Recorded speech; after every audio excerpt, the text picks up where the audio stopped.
Masama akong tao, Tay. Oh, yan ka na naman. Di ba napag-usapan na natin yan, ha? Pag-usapan na natin yan, ha?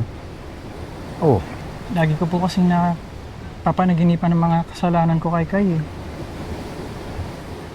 oh. Alam mo, umibig ka lang naman. Di ba? Tsaka isa pa, alam mo, bata ka pa. Marami pang pwedeng magbago sa buhay mo. Huwag mong hayaan na isang pagkakamali ang maging definisyon ng buo mong pagkatao. Sa tingin mo ba, Tay, mapapatawad niya pa kaya ako? Oo. Di ba, ikaw na rin ang nagsabi sa akin na busilak ang puso ng sereno.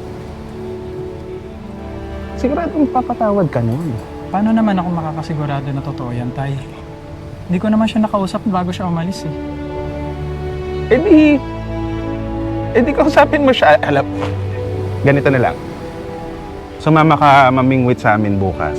Ha? Malay mo, mabingwit pa natin siya. Makausap mo, di ba? Oh. Ay, hirap namang patawanin itong anak ko na to. Tay naman.